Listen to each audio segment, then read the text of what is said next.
రాష్ట్ర ప్రజలందరికీ మంత్రి నారాయణ భోగి శుభాకాంక్షలు తెలిపారు. భోగి పండుగ మన సంస్కృతి సాంప్రదాయాలలో కీలకమైందన్నారు.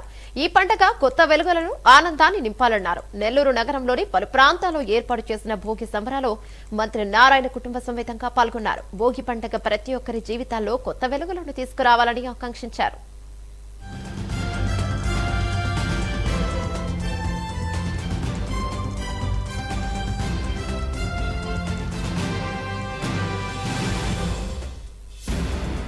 భోగి సంక్రాంతి సందర్భంగా నెల్లూరు ప్రజలకి రాష్ట్ర ప్రజలందరికీ నా యొక్క శుభాకాంక్షలు.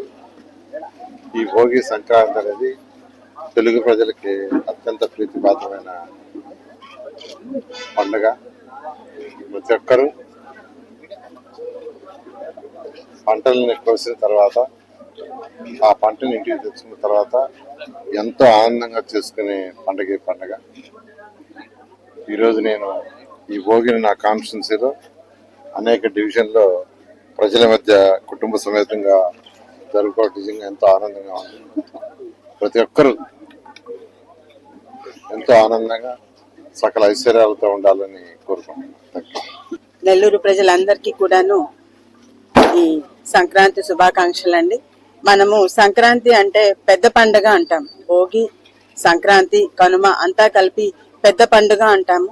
మనము అందులో ముఖ్యంగా భోగి రోజు మనలో ఉన్న కష్ట నష్టాలని, దుఃఖాన్ని అంతటినీ కూడాను భోగి మంటల్లో వేసేసి, పాత వస్తువుల్ని అలాగే మనలో ఉండి బాధల్ని అవన్నీ కూడాను భోగి మంటల్లో వేసి కాల్చేసి సుఖ సంతోషాలతో ఉండాలని చెప్పి ఈ భోగి సందర్భంగా ప్రతి ఒక్కళ్ళం కోరుకోవటం జరుగుతుంది.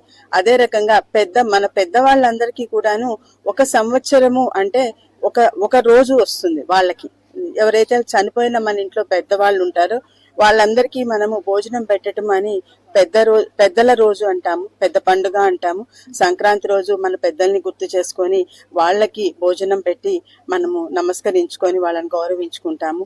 అలాగే మనకి ఎంతో ఈ రోజు మనం ఇలా ఉన్నాము, మనం తినగలుగుతున్నాము అంటే దాని వెనకాల పశువుల వాటి యొక్క శ్రమ ఉంది.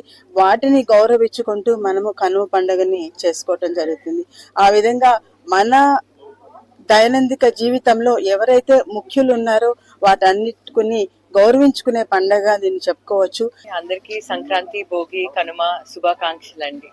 టీడీపీ ప్రభుత్వం వచ్చాక ప్రతి ఒక్క పండుగ చాలా అంటే చాలా ఘనంగా చేస్తున్నారు. మీ అందరికీ తెలిసిందే, మా నాన్నగారు ఏదైతే ప్రామిస్ చేశారో ఆ ప్రామిస్ ని ఇప్పటికీ కూడా నిలబెట్టుకున్నారు. ఇక్కడ నెల్లూరులో ఒక డంప్ యార్డ్ ఉందండి. 30 సంవత్సరాల నుంచి అదొక పెద్ద సమస్య.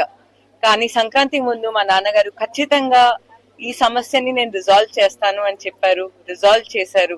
అదే విధంగా ఆంధ్రప్రదేశ్ రాష్ట్రంలో తీసుకుంటే 85 లక్షల టన్నుల చెత్తని రిమూవ్ చేశారండి ఆంధ్రప్రదేశ్ రాష్ట్రం మొత్తాన. అండ్ నెల్లూరులో కూడా చాలా అంటే చాలా నీట్ గా చేశారు వేస్ట్ రిమూవల్ అన్నది. మీరు విద్య తీసుకుంటే విఆర్ స్కూల్ లాస్ట్ ఇయర్ చేశారు. దానిలో 1000 స్టూడెంట్స్ ఉన్నారు అండ్ ఎంతో మందికి ఎంప్లాయ్మెంట్ ఆపర్చునిటీస్ ఇస్తున్నారు. అదే విధంగా అబ్దుల్ కలాం ఇంటర్నేషనల్ స్కూల్ అని కూడా వస్తుంది, అది జూన్ కి స్టార్ట్ అవుతుంది. స్కిల్ డెవలప్మెంట్ ప్రోగ్రామ్స్ అవ్వచ్చు, అన్నా క్యాంటీన్స్ అవ్వచ్చు. టీడీపీ ప్రభుత్వం రాకముందు ఎలా ఉంది, టీడీపీ ప్రభుత్వం వచ్చాక ఎలా ఉందో మీ అందరికీ తెలుసు. మా నాన్నగారు ఒక నిరుపేద కుటుంబం నుంచి వచ్చారు కాబట్టి ఖచ్చితంగా నెల్లూరులో ప్రతి ఒక్కరూ చాలా బాగుండాలి, ప్రతి ఒక్కరూ ఎదిగితేనే నెల్లూరు ఒక స్మార్ట్ సిటీగా డెవలప్ అవుతుందని గొప్ప సంకల్పంతో ఉన్నారండి.